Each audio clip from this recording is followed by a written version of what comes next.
오늘 이 아침에 우리에게 주시는 하나님의 말씀을 함께 교독하겠습니다. 하나님 말씀은 신약성경 누가복음 8장 49절에서부터 56절까지의 말씀입니다. 제가 가지고 있는 성경은 신약성경 105페이지에 있습니다.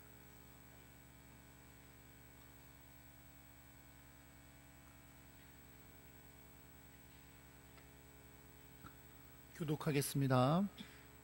아직 말씀하실 때에 회당장의 집에서 사람이 와서 말하되 당신의 딸이 죽었나이다. 선생님을 더 괴롭게 하지 마소서 하거늘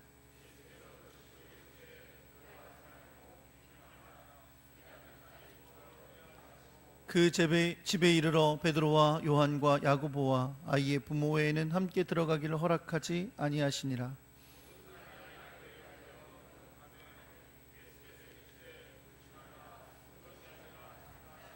그들이 그 죽은 것을 아는 고로 비웃더라. 그 영이 돌아와 아이가 곧 일어나거늘 예수께서 먹을 것을 주라 명하시니 예수께서 경고하사 이 일을 아무에게도 말하지 말라 하시니라. 아멘.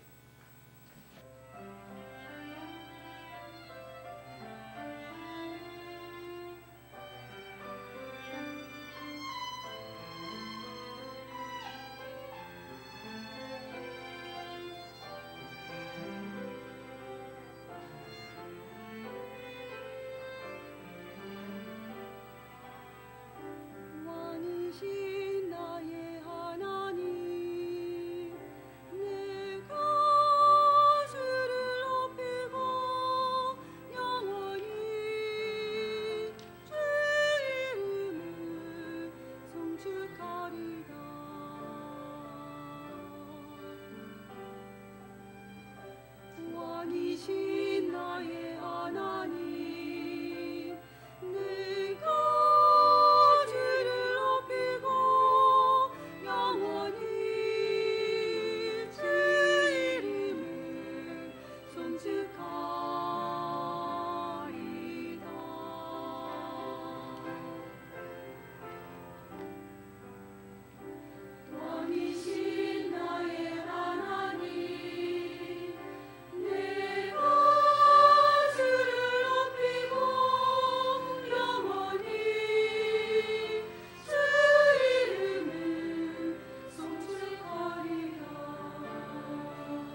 기도하겠습니다. 하나님 아버지, 우리 사랑하는 최선미 집사님을 주님의 섭리 가운데 보내주시고 함께 한 가족 되게 하셔서 감사합니다.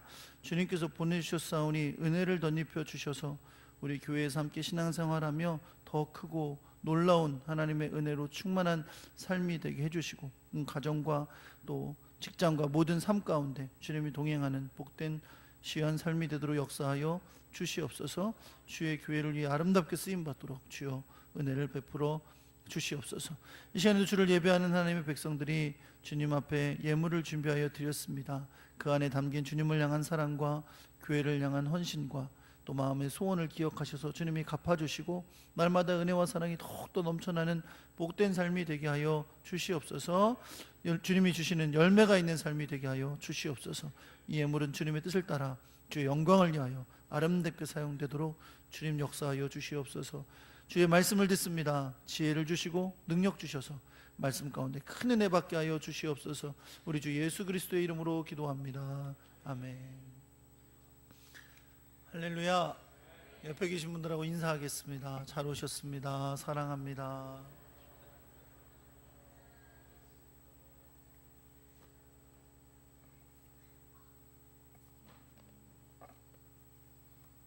한국 사람들은 인사를 잘 못해서 어렵지만 사실은 모든 관계를 여는 첫 번째가 인사예요.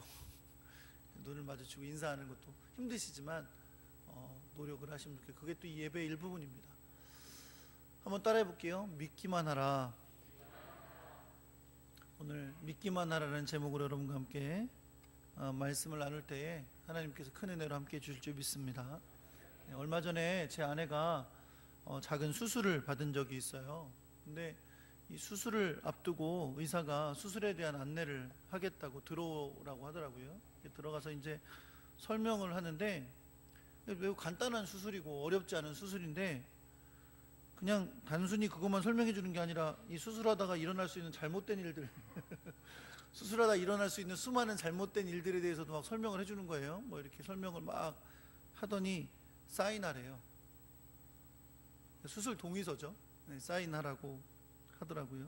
사인을 하면서도 괜히 마음이 좀 그렇더라고요. 괜히 큰 수술도 아닌데 근데 여러분 사실 수술을 맡기는 건 의사를 믿기 때문이잖아요.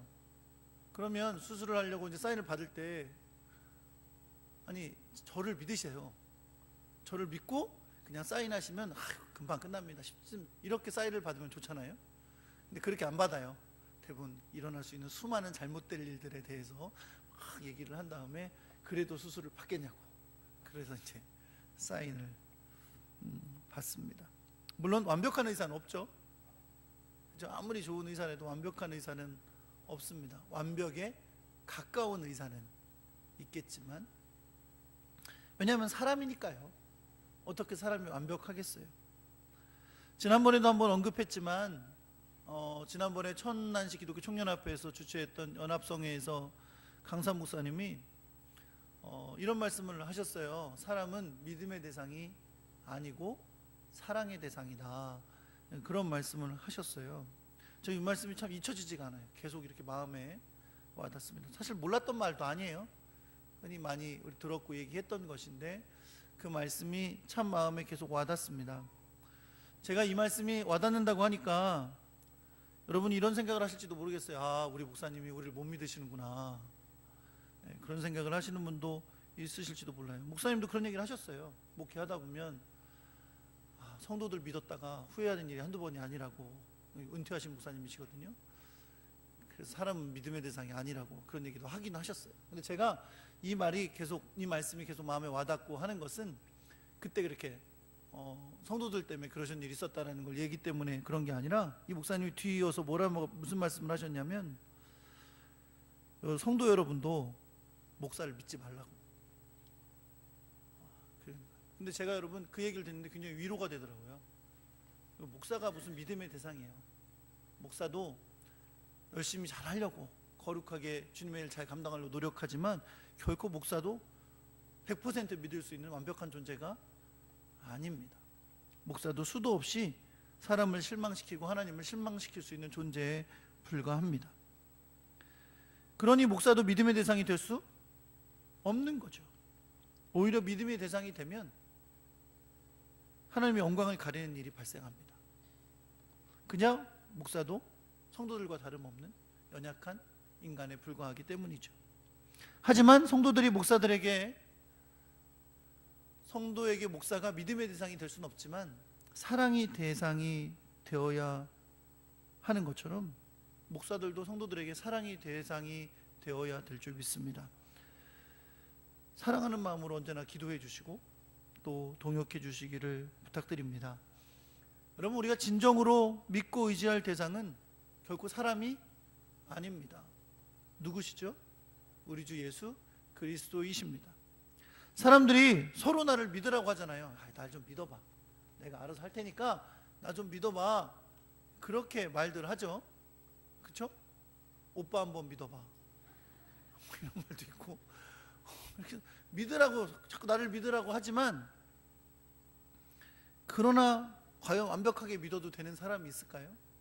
그렇지 않은 거죠. 사람은 언제나 실망을 주고 완전하지 않기 때문에 실패하기도 하는 존재입니다. 우리가 믿을 분은 오로지 주님뿐인 줄 믿습니다. 그 주님께서 분명 오늘 우리에게 믿어라, 나를 믿어라 라고 말씀하십니다. 그리고 그 믿음 가운데 역사하시는 분이신 줄 여러분 믿으시기 바랍니다. 오늘 본문의 말씀을 통해 우리에게 오늘도 말씀하시는 주님의 음성을 듣기를 소망합니다. 뭐라고 말씀하시냐면 믿기만 해라 라고 말씀하시는, 그 주님의 명령에 아름답게 응답할 수 있는 여러분과 제가 되기를 예수 그리스도의 이름으로 축원합니다. 하나밖에 없는 딸이 병으로 고통을 받으며 죽어가고 있었습니다. 다급하고 간절한 마음으로 많은 사람들의 병을 고쳐주신 예수님을 찾아보았지만, 얘기를 들어보니 예수님이 제자들과 함께 배를 타고 저 반대편으로 가셨다는 소식만 들려왔습니다. 속이 타는 시간이 흘러가고 있었습니다. 그런데 다시 소망의 소식이 들어왔어요. 예수님이 다시 동네로 돌아오셨다는 거예요. 이미 시간이 많이 흘러서 이제 12살 된 딸은 언제 죽을지 모르는 지경에 이르렀습니다. 그러나 소식을 듣자마자 죽어가는 딸의 아비는 예수님께로 달려갑니다. 그리고 예수님을 만나자마자 그는 예수님께 자신의 12살짜리 외동딸이 죽어가고 있으니까 저와 함께 저희 집으로 가주십시오 라고 간청합니다. 마가복음 5장에 보면 그는 이미 자신의 딸이 이렇게 내가 와 있는 동안 죽었을지도 모른다고 여겼어요.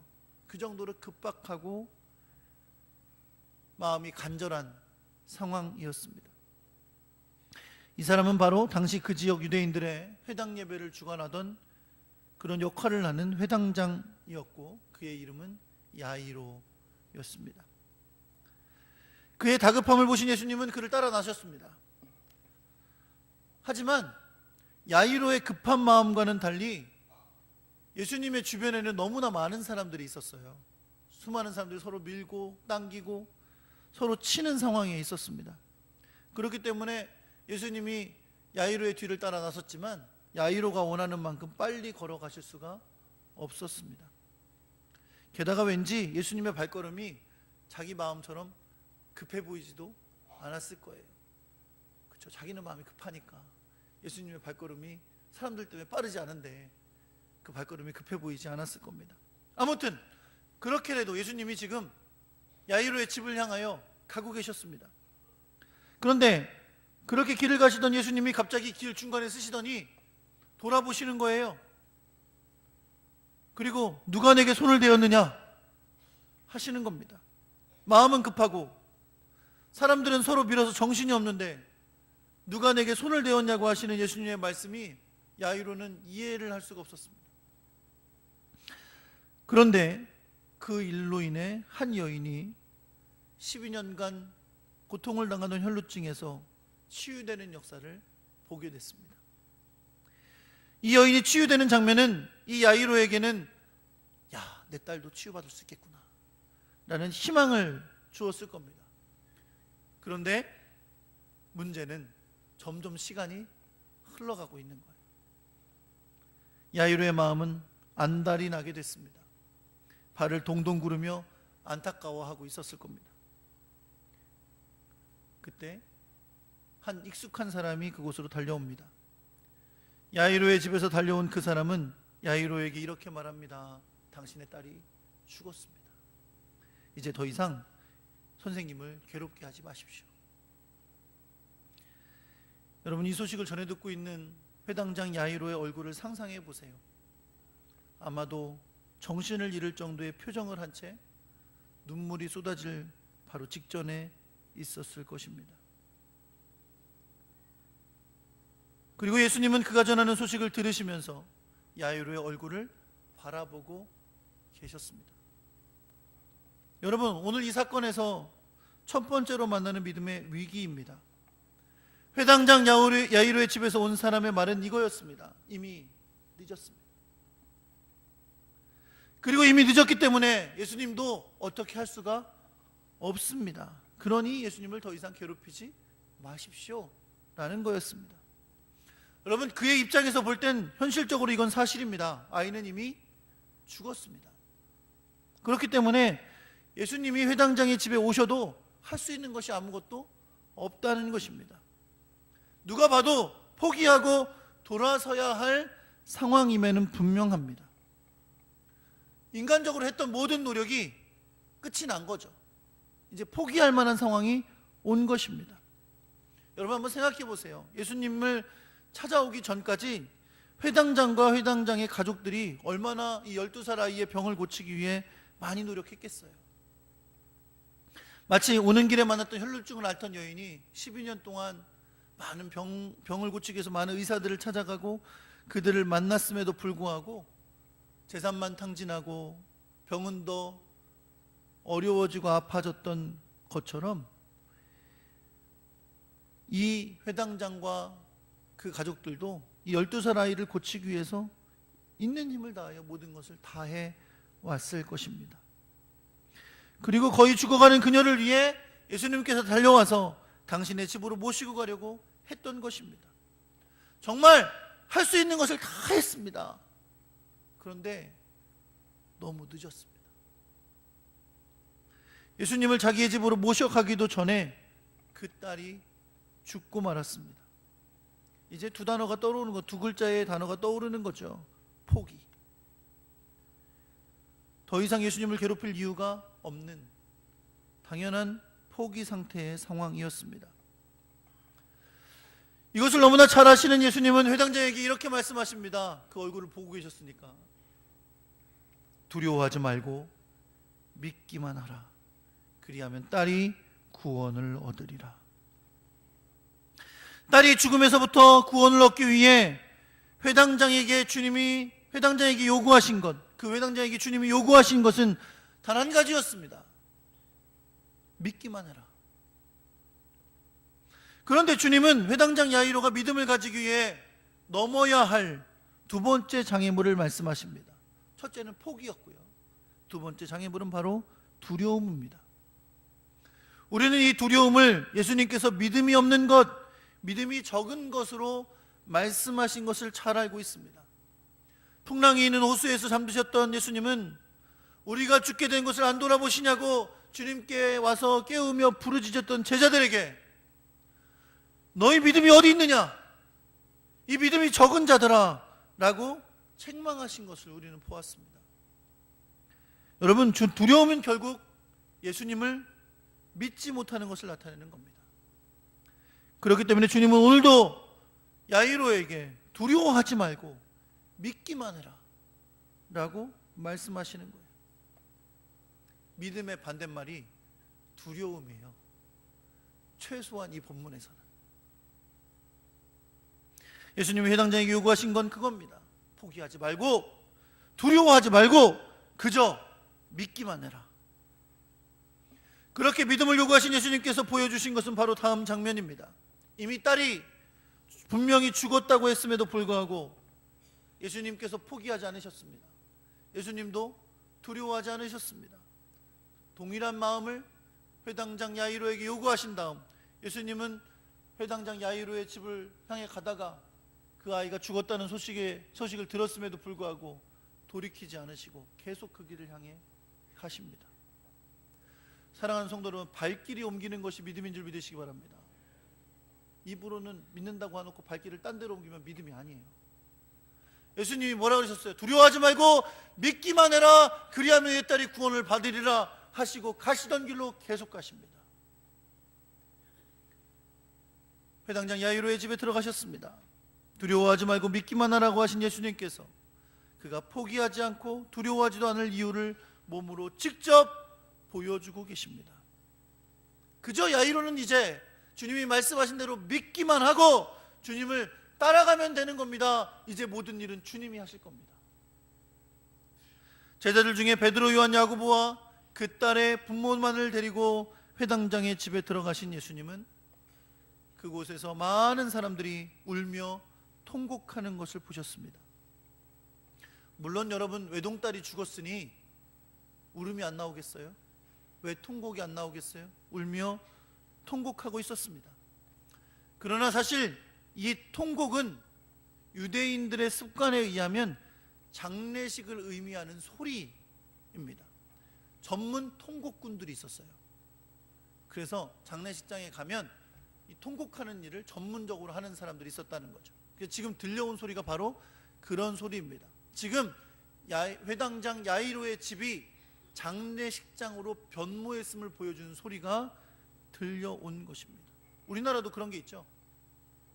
그렇죠? 우리나라도 왜 산소가 이렇게 무덤에 가서 학원 예배 드릴 때 보면 예수를 믿지 않으시거나 또 그러신 분들은 우리나라 옛날 전통을 따라 이렇게 곡을 하세요. 아이고 아이고 곡을 하세요.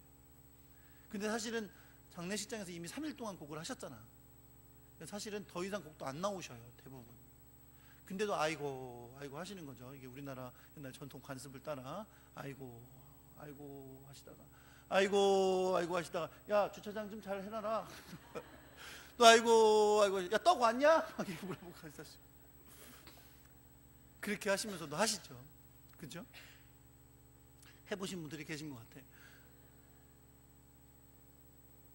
유대인들은 이 곡소리를 내는 것이 아이고 아이고 애통하는 울음소리를 내는 것이 지금 이 집에 초상이 났고 장례식이 시작됐다는 것을 알리는 소리와 같은 것이었습니다. 사랑하는 성도 여러분, 이 포기와 두려움의 결과가 이 애통과 눈물입니다. 이들의 눈물과 통곡이 회당장의 믿음을 빼앗아가게 할 수 있었어요. 보세요. 아까 제가 이 소리가 무슨 소리라고 그랬어요? 이제 장례식장으로 변했다는 소리라고 그랬잖아요. 죽음이 확정된 것과 같은 소리예요. 그게 울음소리로 들리고 애통하는 소리로 들리는 거죠. 당연히 정말 애통하고 눈물을 흘리는 사람들이 있었을 것이고요. 그 소리가 이 회당장에게 들려왔어요. 지금 예수님과 함께 오긴 했지만 아이고 아이고 우는 소리가 들려온 것, 그것은 회당장이 이제 더 이상 희망이 없구나 라고 여길 만한 일이었습니다. 여러분, 눈물과 통곡은 우리의 마음을 아프게 합니다. 그리고 우리의 마음을 아프게 할 뿐만 아니라 때로는 그 눈물과 통곡이 우리의 믿음의 줄을 놓게 만들기도 합니다. 그러나 예수님은 포기와 두려움으로 아이를 위해 울며 통곡하는 그들에게 이렇게 말씀하십니다. 한번 따라해 보시겠어요? 울지 말라. 따라하세요. 네. 울지 말라. 죽은 것이 아니라 잔다. 예수님의 이 말씀은 사실상 예수님이 행하실 일에 대한 예언이 담겨 있는 거예요. 이제 예수님은 이 아이를 다시 살리실 거니까. 그러므로 이 아이는 죽은 것이 아니라 자는 겁니다. 예수님께서 이 아이를 부활시키실 거니까. 부활할 것을 전제하면 죽음은 죽음이 아니라 잠입니다. 부활에 대해 말씀하는 여러 구절들이 있죠. 여러분, 예수님께서 나사로가 죽었을 때 사람들에게 이렇게 말씀하세요. 요한복음 11장 11절에 보면 이 말씀을 하신 후에 또 이르시되 우리 친구 나사로가 잠들었도다. 그러나 내가 깨우러 가노라 라고 말씀합니다. 지금 예수님은 잠들어 있는 나사로 깨우러 가는 게 아니에요. 뭐 하러 가시는 거예요? 죽은 나사로를 살리러 가시는 거예요. 부활이 있기 때문에 죽은 것은 죽은 게 아니라 뭐다? 자는 거다. 우리도 그렇습니까? 데살로니가전서 4장 13절에 보면 죽은 자들에 대해서 말씀하는 사도 바울의 메시지가 있어요. 이렇게 말씀합니다. 형제들아, 자는 자들에 관하여는 너희가 알지 못함을 우리가 원하지 아니하노니 이는 소망 없는 다른 이와 같이 슬퍼하지 않게 하려 함이라 라고 말씀합니다. 할렐루야. 자는 자들, 여기서 자는 자들은 쿨쿨 잠자는 사람 얘기하는 게 아니에요. 죽은 사람들 이야기하는 겁니다. 여러분, 데살로니가 교회는 박해를 굉장히 많이 받은 교회였어요. 같이 신앙생활하다가 같이 신앙생활하는 형제 자매들이 순교를 당한 일이 자주 일어났어요. 두 가지 일어났겠죠. 첫째는 가족과 같이 지냈던 믿음의 형제 자매들인데 순교를 당하니까 얼마나 슬프고 가슴이 아팠겠어요. 그렇죠? 그리고 또 하나, 나도 언제든 순교당할 수 있다는 두려움이 있었을 것입니다. 그들을 향해 사도 바울이 말씀하는 거예요. 뭐라고요? 형제들아, 자는 자들에 관해서는 너희가 알지 못함을 내가 원치 않는다. 이는 소망 없는 다른 이와 같이 슬퍼하지 않게 하려 합니다. 슬퍼하지 마라. 그들은 자는 자들이고 주님이 다시 오실 때 분명 다시 부활할 소망이 있다는 것을 가르쳐 주는 것입니다. 부활을 믿는 자들에게 죽음은 죽음이 아니라 자는 겁니다. 그러니 주님은 뭐라고 말씀하시는 거예요? 슬퍼하지 말라고 하시는 거예요. 왜요? 죽은 게 아니라 사는 거니까. 누가 잠자는 자들에게 바라보면서 애통하진 않잖아요. 아이고 우리 남편이 자네, 자서 어떡해 하면서 울진 않잖아요. 그렇죠? 이제 깨면 뭐라 그런다며.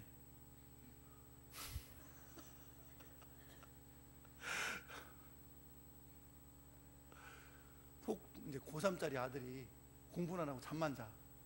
그럼 이게 애통할 만하죠. 아이고 이놈 또 자네 그럴 수 있겠지만 그런 게 아니라면 자는 사람을 향해서 애통하지는 않습니다. 예수님 그러시는 거예요. 왜?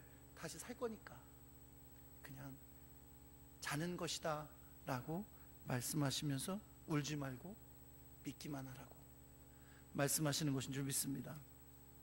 예수님의 이 말씀을 들은 자들의 반응은 비웃음이었어요. 그 이유는 그들은 이미 12살의 소녀가 죽은 것을 분명히 알고 있었기 때문입니다. 그들에게 예수님께서 죽은 것이 아니라 잔다 라고 하실 때는 아이고 뭘 잘 모르시는구만, 우리가 두 눈을 뜨고 봤는데 무슨 잔다고 하시는 거야 라고 비웃음을 사는 말씀인 것이죠. 왜 그렇습니까? 이들은 예수님께서 이 소녀가 부활할 것이라고, 그래서 자고 있는 것이라는 것을 알지도 믿지도 못하기 때문입니다. 이들의 비웃음이 바로 믿음을 가로막는 세 번째 장애물입니다. 이 비웃음은 사실 요즘 우리 사람들이 흔히 얘기하는 팩트에 근거한 거예요. 정말 죽었으니까, 그들의 사실에 의하면, 그들이 본 사실에 의하면 그 아이는 죽었으니까요. 그러나 여러분, 이 팩트를 믿음의 눈으로 바라본다면 예수님께서 이 소녀가 죽은 것이 아니라 잔다고 하신 말씀은 진실이 되는 겁니다. 왜요? 주님이 정말 다시 살리실 거니까요. 그러나 부활의 역사를 믿지 않는 자들에게 주님의 말씀은 그저 비웃음의 대상이 되는 것입니다. 이제 예수님은 그들에게 그저 믿기만 하라고 말씀하신 대로 이 소녀를 다시 살리십니다. 예수님께서 그 소녀의 손을 잡고 부르십니다. 아이야, 일어나라. 마가복음에는 이 구절을 아람어로 기록했어요. 뭐라고요? 달리다군. 내가 내게 말하노니 소녀야 일어나라. 달리다군. 그랬더니 소녀가 다시 살아난 줄 믿으시기 바랍니다. 예수님께서 이 한마디를 하시는 순간, 달리다군 하고 아람어로 한마디 하시는 순간 포기하려 했던 마음도, 두려워했던 마음도, 울며 통곡했던 일도, 예수님의 말씀을 듣고 비웃었던 그 입술도 모두 잠잠해졌습니다. 주님이 그 한마디 말씀으로 그 소녀를 다시 살리셨기 때문입니다. 믿음이 모든 것을 이겼습니다. 믿음이 모든 장애물을 뛰어넘는 것을 주님이 보여주신 줄 믿으시기 바랍니다. 이 소녀는 다시 살아났습니다. 일어나자 예수님께서 그녀에게 먹을 거를 주라 하셨어요. 그가 진짜 살아난 걸 증명해 보이시는 거죠. 그리고 그녀의 부모들은 눈으로 이 일로 인해 놀랐다 라고 말씀하고 있습니다. 놀랄만한 일이죠. 그러나 주님은 이들이 놀랄 수밖에 없는 일을 경험했음에도 불구하고 이것을 아무에게도 알리지 말라고 경고하십니다. 예수님이 왜 경고하시는 거냐면 믿음이라는 진리보다 죽은 자가 다시 산 기적만이 남을 위험을 피하기 위하심이었습니다. 여러분, 우리도 이 말씀을 들으면서 죽은 아이가 살아났구나, 기적이 일어났구나 라는 것에 주목하기 쉬워요. 그런데 잊지 않아야 될 중요한 사실이 있어요. 예수님께서 회당장 야이로에게 말씀하셨던 한마디, 두려워하지 말고 뭐하라? 믿기만 하라. 그 믿음으로 일하신 것을 여러분 믿으시기 바랍니다. 사랑하는 성도 여러분, 저는 오늘 이 본문 가운데 우리가 회당장 야이로가 돼서 예수님께서 나에게 요구하시는 것이 무엇인지를 깨달을 수 있기를 예수 그리스도의 이름으로 간절히 소망합니다. 자기의 집으로 모시기 위해 예수님을 만나는 순간부터 이 잠들어 있는 소녀에게 예수님이 오시기까지 회당장 야이로는 믿음의 위기를 여러 번 넘겨야 했습니다. 포기하고 싶은 위기, 두려움의 위기, 슬픔과 통곡의 위기, 그리고 비웃음의 위기. 여러분, 우리의 믿음 생활에도 끊임없이 만나는 믿음의 위기가 있습니다. 여러분, 어떻게 그 위기를 극복해 오셨습니까? 앞으로도 또 위기를 만날지 모르는데 어떻게 그 위기를 극복하시겠습니까? 회당장 야이로에게 하신 예수님의 명령이 우리에게 주시는 명령인 줄 믿으시기 바랍니다. 예수님은 그에게 말씀하셨습니다. 믿기만 하라. 그리고 예수님은 가셨습니다. 예수님이 행하셨습니다. 예수님이 살리셨습니다. 그렇습니다. 회당장 야이로는 그저 주님이 하시는 일을 따라간 줄 믿으시기 바랍니다. 그것이 믿음이었습니다. 포기하지도 않고 두려워하지도 않고 슬퍼하지도 않고 비웃음에 넘어지지도 않았습니다. 그저 믿으라 하시니 믿고 그분을 따라갔습니다. 그랬더니 놀라운 일을 보게 된 줄 믿으시기 바랍니다. 사랑하는 성도 여러분, 믿음은 뭡니까? 주님만 바라보는 겁니다. 주님만 바라보는 것이 믿음인 줄 믿으시기 바랍니다. 여러분, 인생길 걸어가면서 만나는 수많은 위기가 있습니다. 그 위기를 극복하기 위해 열심히 기도하고 온갖 노력을 하게 됩니다. 그런데 우리가 기도할 때 주님이 우리에게 요구하시는 것이 있어요. 그것이 바로 뭐냐면 믿기만 하라는 겁니다.